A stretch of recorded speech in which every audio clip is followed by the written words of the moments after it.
Hi guys, it's John back here again with another model inbox review. Today we're looking at the Boulton and Paul Defiant Mark 1 Day Fighter, and the kit I'm reviewing is actually the 1/48 scale Airfix new tool kit. So there's a nice view there of a target tug variant. This is the Boulton and Paul Defiant it's probably its last job that it actually did during World War II. Towing targets for other fighters to fire at, because it wasn't that good a fighter in the first place, was it? Right, boxing history. Boxing history on this kit is very quick and easy. The kit was originally released in 2016, so the model's only really 18, 20 months old at the most. And as such, it constitutes one of Airfix's new tool kits. And I have not seen a new tool kit from Airfix that is bad. And this one is no exception. This is reputed to be one of the best Defiant models on the market. It's not the best Defiant model on the market, but it's certainly the best option in pure injection moulded models, and so would be a much easier build than the other two kits that are considered to be superior to this. So that's the boxing history finished with. Kit's only ever been released in one box. But we will talk about another release as an option. I want to go through the options on the kits before we go into the actual review, because there are a number of things that people might like to know. The first option is in 144 scale, and this is by a company called FE Resin Limited. They're a Czech Republic firm based in Prague, and this particular kit, as you can see from the image on the front of the box, is actually very nice. The only problem with it is that it's a resin kit, and as such is not really for the novice modeler or an experienced modeler. All the parts come in blocks. They have to be removed from the blocks, carefully cleaned up and drilled out, and I'm sorry about this, I've got a terrible cold today, terrible cough. Yeah, the parts have to be drilled out, carefully prepared before assembly, and with a lot of work you can actually get a result similar to this on the box. I don't know too much about the model itself, don't know any pricings, but we'll get into that later in the reviews. That's a 144 scale option of the Day Fighter version of the Mark 1 Defiant. In 72nd scale, you have probably the worst model of the Defiant that's ever been made. I have had the misfortune of buying and building this kit when I was younger, and God, what an awful kit it is. The Airfix Series 1 First Tool Defiant was released in 1960, not on this header, but on a Type 2 header. This header, of course, didn't come in until about 1963, and then it went through several boxings, and it wasn't updated until 2014, when the new tool Defiant 72nd scale kit came out, which of course is this one.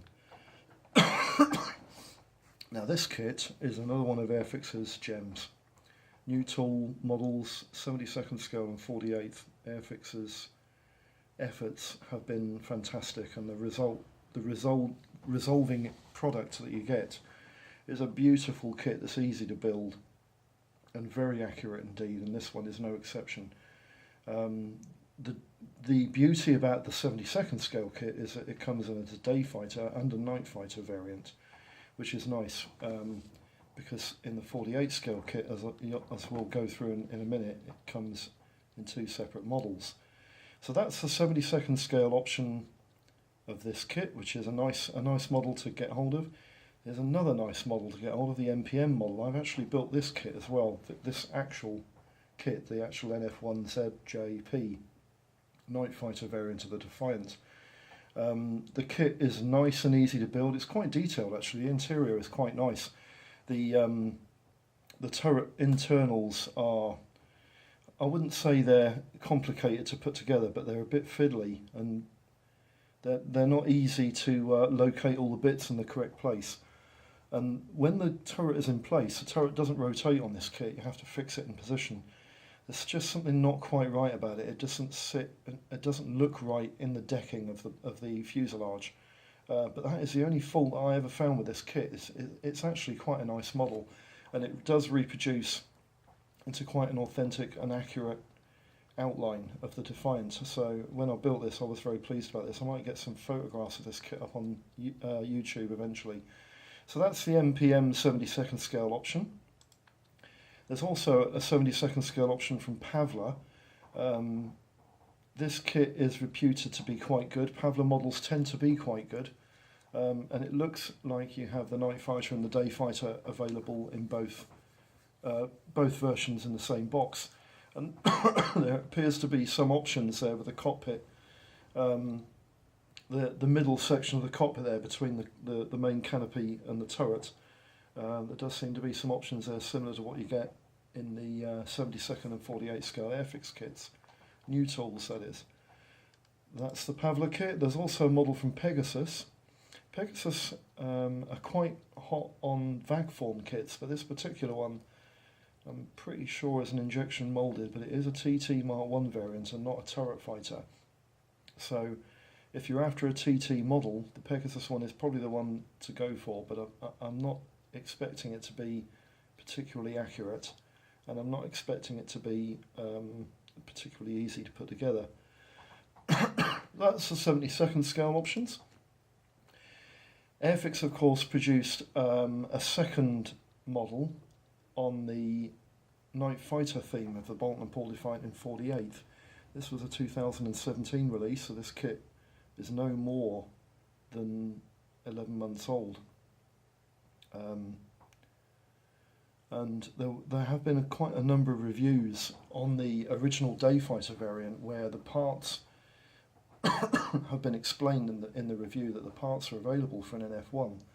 So they were expecting this kit to come out the year before it did, and sure enough, here it is. I like the look of the decal schemes on this particular plane. It's nice shark's teeth insignia. That's rare. I've not seen that before.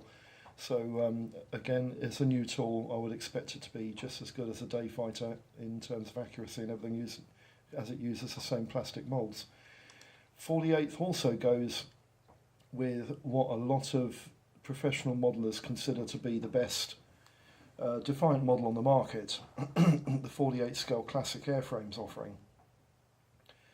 But novice and inexperienced modelers beware, because this kit does include quite a bit of resin, which requires quite a lot of preparation work to get the parts ready to assemble.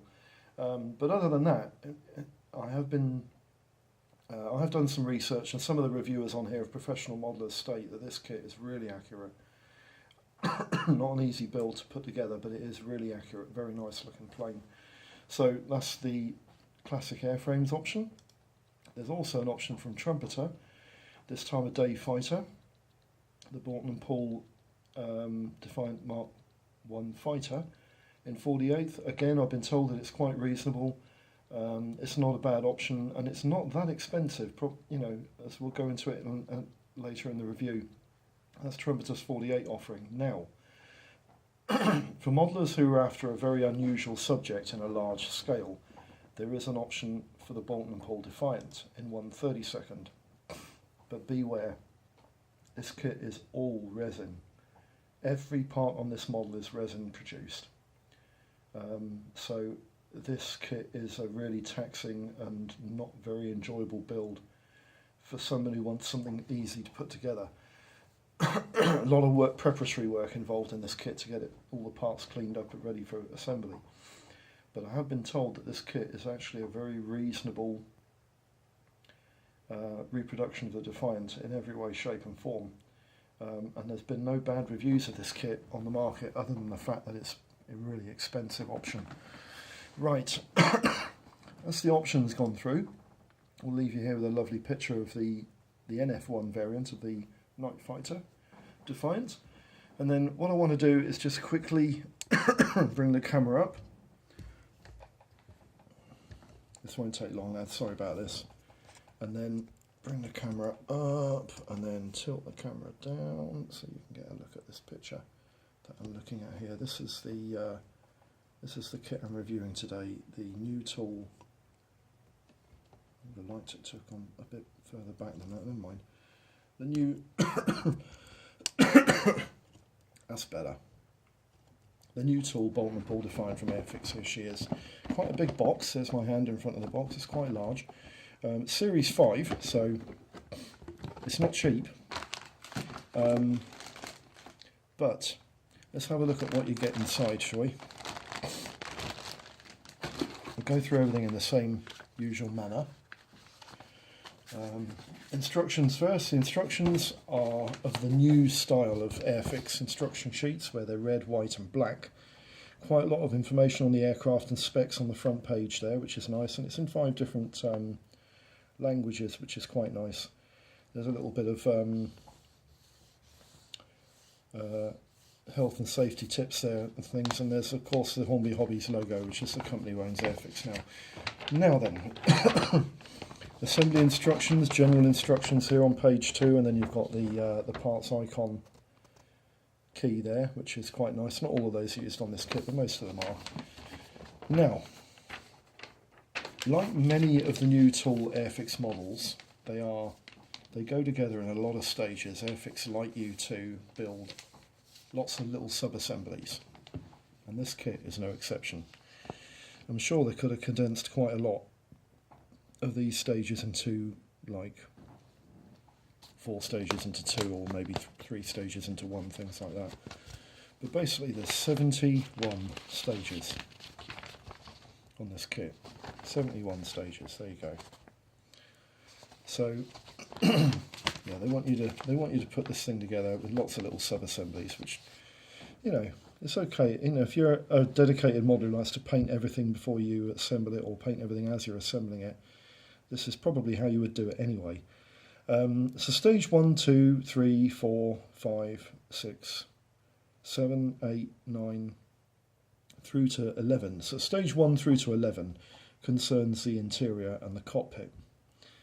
I'll just pan the instruction sheet so you can see, and if you want to pause the video, you can pause the video. But basically, you're putting the seat onto the bulkhead and the cockpit floor. I'm not sure what those 2 pipe-like things are. It'll probably become apparent as I'm building it. And then the seat goes onto the floor pan. That's some little type of header that goes onto another bulkhead, and then everything fits together onto the floor pan. And then in section 10 and 11, you paint the interior of the airframe, which you'll see is actually quite nicely detailed when we get into the parts assessment. And then you paint these 2 square frames and glue them into position over the top of the 2 painted areas. And that's quite nice, because a lot of modelers would find that quite useful to be able to paint those parts before you actually put them onto the aircraft, which is nice. Now then, section 12, 13, 14 and 15 is to do with installation of the cockpit interior and what's called the turret decking, and the instrument panel, which we'll get to in a minute later when I show you the parts, and then the fuselage assembly. So that's all quite self-explanatory, but I do need to point out something about section 13. Is that section 13 is basically the installation of part A4, which is the decking for the turret. And the decking for the turret is in 2 parts, but the part is supplied in the kit as 1 part, but you have to cut out these 2 strips, which basically ensure that these 2 sections are at the correct measurements to be able to fit the turret into place. And then you've got a nice decal there for the instrument panel, which a lot of people would probably use. It's quite a nice decal. I've had a look at the decal on the decal sheet. It's quite nice, but I don't think I'll be using it because the instrument panel is really detailed on this kit. Now then, section 16 is to cut these strips away, leaving the aperture for the turret. And then section 17 is the wheel well installation onto the lower wing.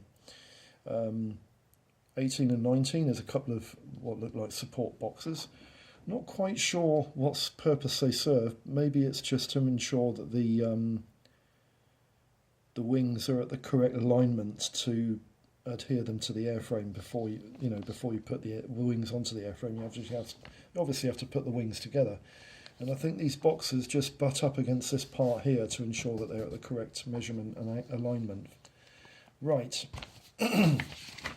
section 21 to 22 to 23 and then through to 25 is all to do with the wing construction and installation onto the airframe, and also the application of the ailerons in the correct position.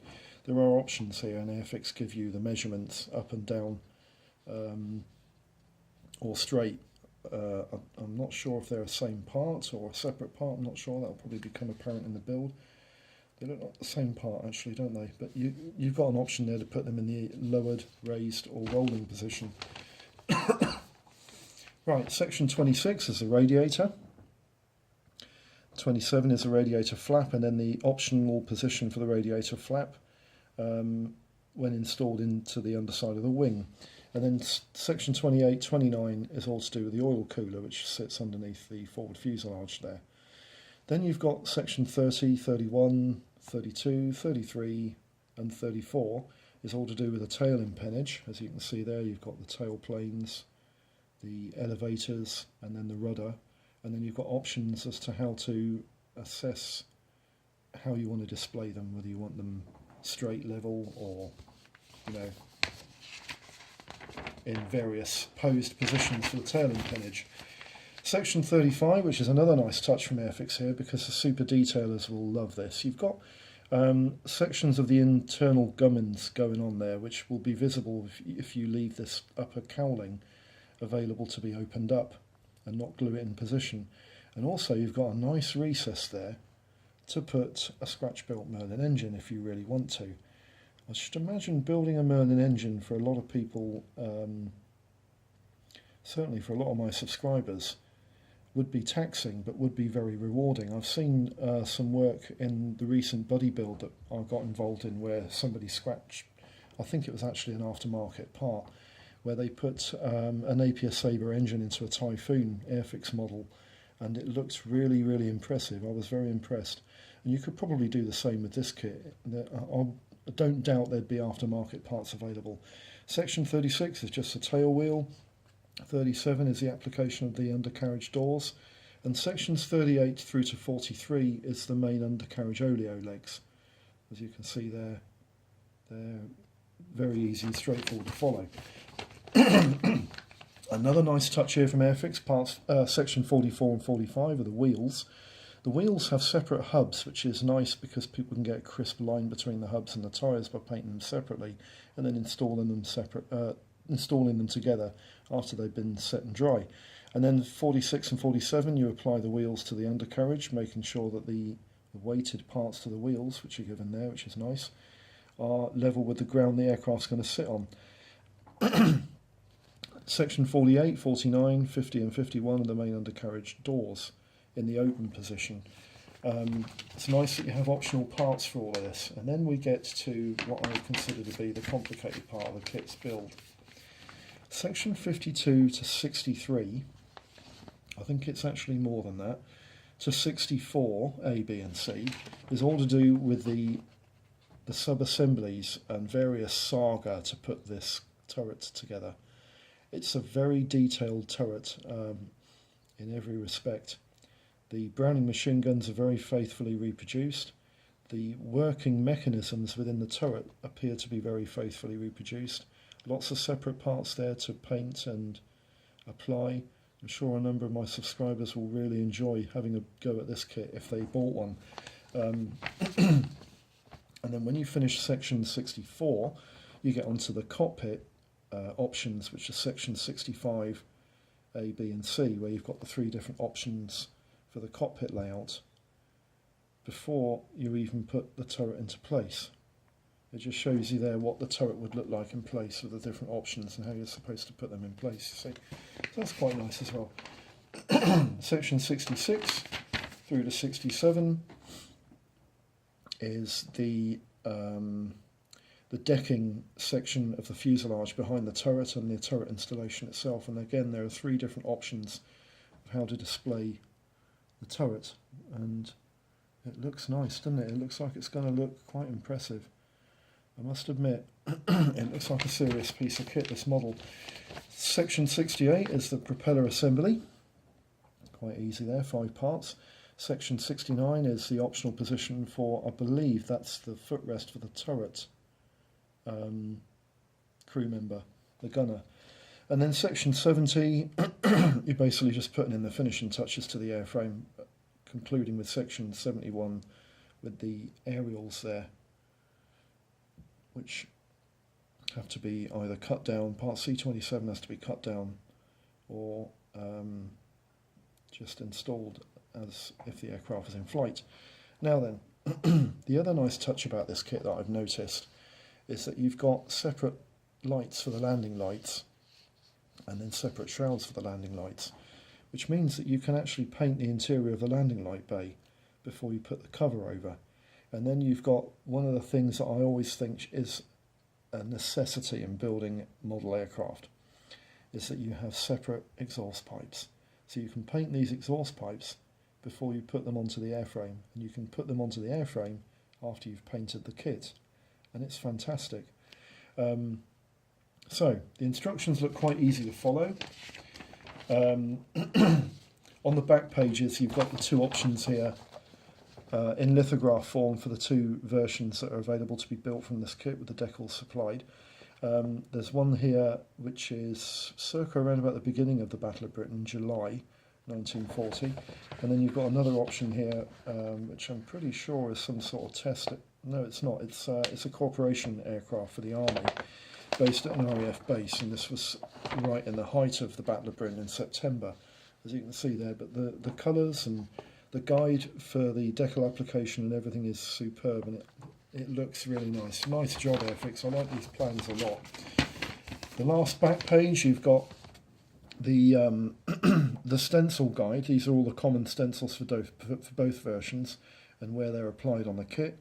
And I like the fact that they've done it in plain draftsman's drawings, because it makes IDing the decals and exactly where they go an awful lot clearer, doesn't it? So that's the instructions. Nice job there. I like what you've done there, Airfix. Now a look at the decals. The decals are superb. They're typical of new tool and typical of modern decals supplied by Airfix. That's the instrument panel there. It's a nice instrument panel. It probably would look quite nice, but you will have to do something with the instrument panel part, and I'll show you why when we get to that in a minute. The decals are very crisp. Their register is superb. The decals don't appear to have much of a ridge, so they're not that thick. And the backing film, I mean, there is backing film, you can see it there, but it's pretty clear, isn't it? The decals are very nice. They look cartograph to me. Airfix do use cartograph as a decal company, and I'm pretty sure they are. So, top notch for the decals, Airfix, very good job. Now I want to quickly look at the transparencies. I'm not going to dwell on these transparencies very much because they're all pretty much of a muchness, but the one thing I do want to say about them is that they are very beautifully crafted and crystal clear. They're very, very nice. The frames on them aren't overdone, but they're pronounced enough for you to be able to have a decent ridge to paint. I'm very pleased with those parts. They're incredibly good, and I'll do the fingerprint test for you on this dome for the turret, so you can see. You can actually see, you can just see my fingerprints through that dome, and that dome is quite severely curved.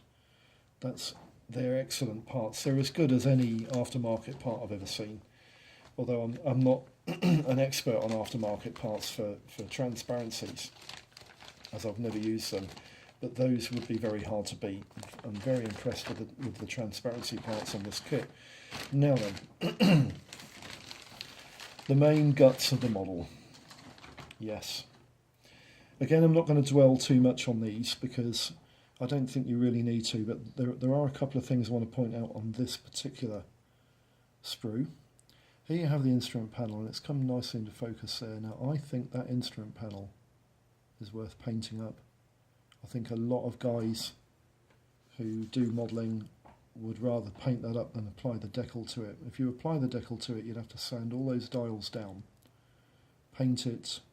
I usually paint them semi-gloss black or a semi-gloss colour of some sort to allow the decals to stick to it firmly, and then you would apply the decal over the top of a smooth surface, but it would be a shame to rub all those away because they're actually quite nice, aren't they?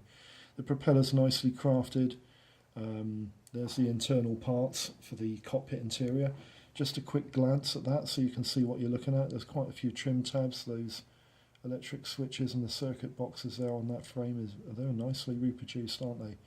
And then you've got the two separate exhaust stubs. Obviously one of them is for the Night Fighter variant. And the parts for the airframe, here you've got the oil cooler cover and this decking section for the back of the turret. They're textured. They're not smooth, but they're nicely textured, and I like what Airfix have done with them because a lot of these parts on the Defiant were actually fabric covered. The cooler wasn't, but I'm pretty sure this part here was. I don't think it was a metal section. I think it might have been a metal frame, but I'm pretty sure it was fabric covered. All the control surfaces on the Defiant were fabric covered. The rudder, the elevators and the ailerons, they're all fabric covered.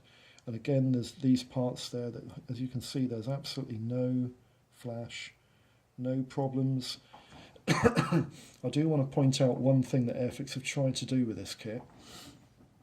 As you can see on some of these model parts, there are injection dinks. I call them the dips, the injection mould marks, but they're on the inside so you won't see them. I think this is something Airfix have been trying to deal with their new tool kits. They were pretty bad with some of the other models that they produced before the new tools come out that Hornby got involved with. There's the Browning guns. They're nicely reproduced. I like what they've done with those. They're probably not as good as aftermarket guns, but you know, for me they're perfectly all right. We'll deal with that sprue last because that sprue is interesting. Right, most of these are airframe parts, except for this bit here. This is the wheel well.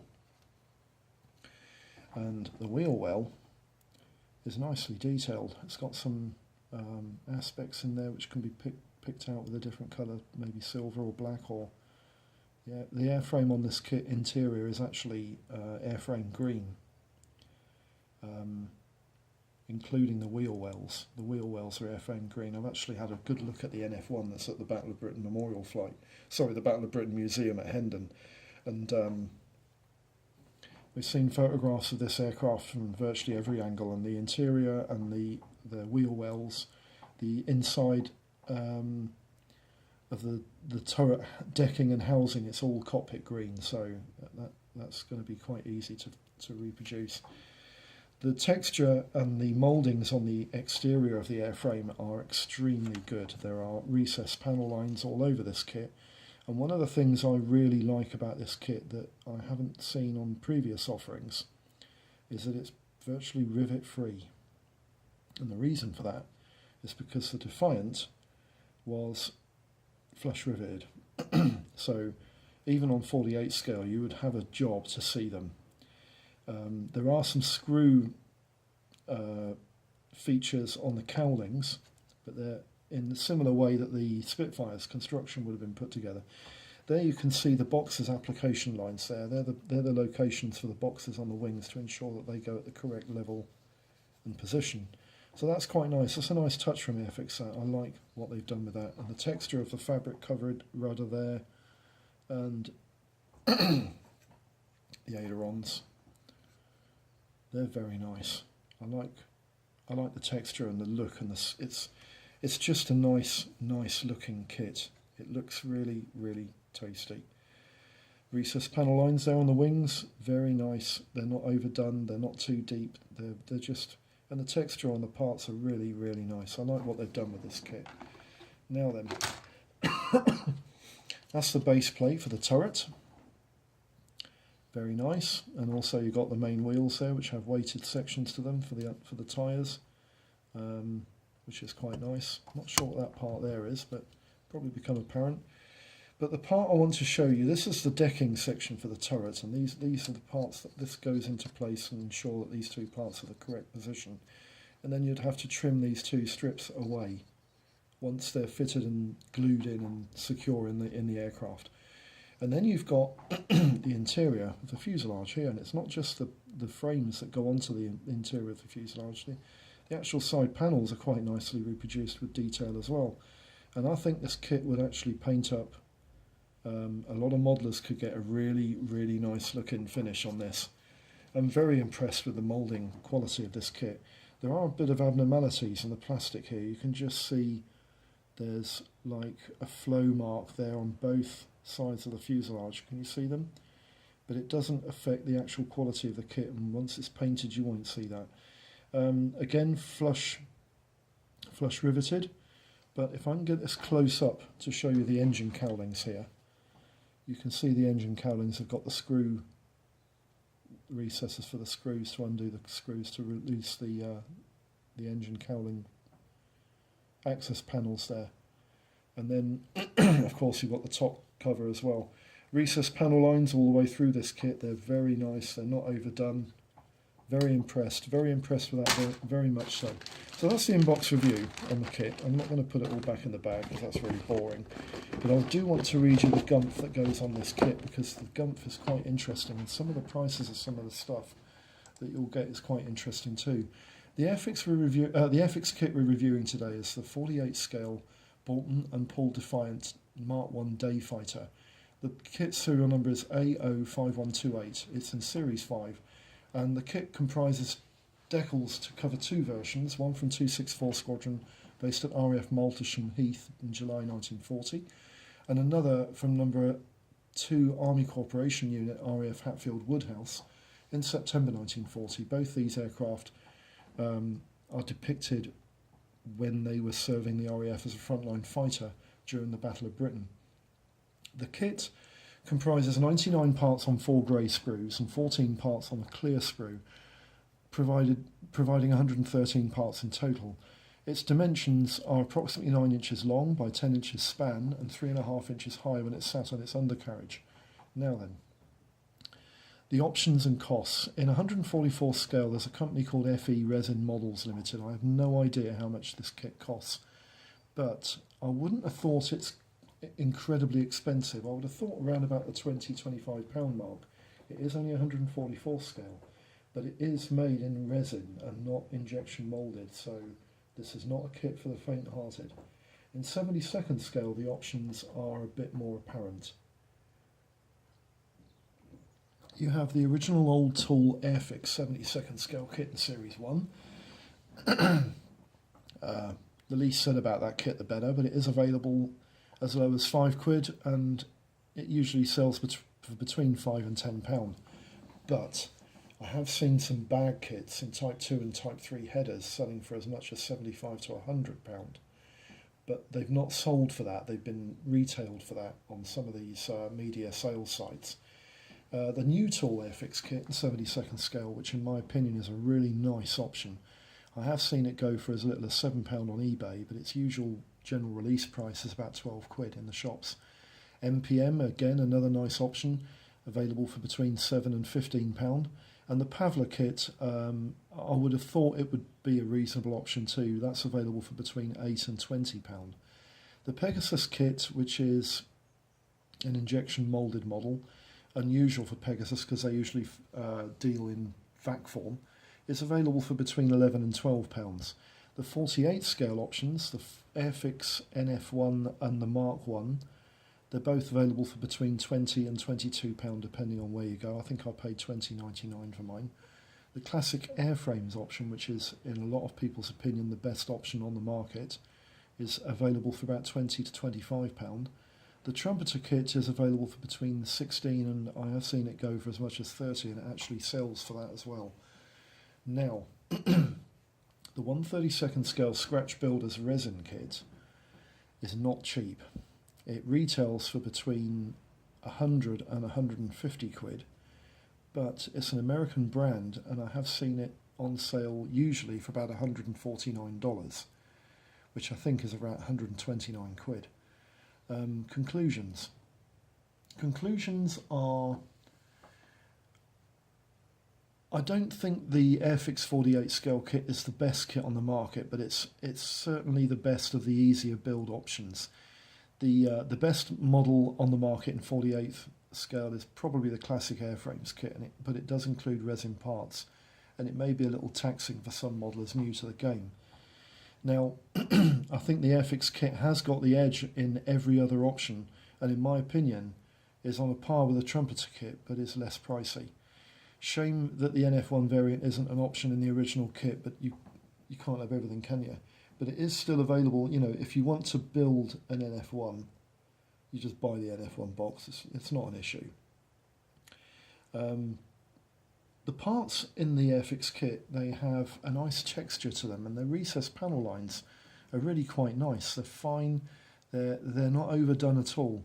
And there are lots of options for display with the turret, the undercarriage, the canopy, and of course the two versions for the decals that are covered.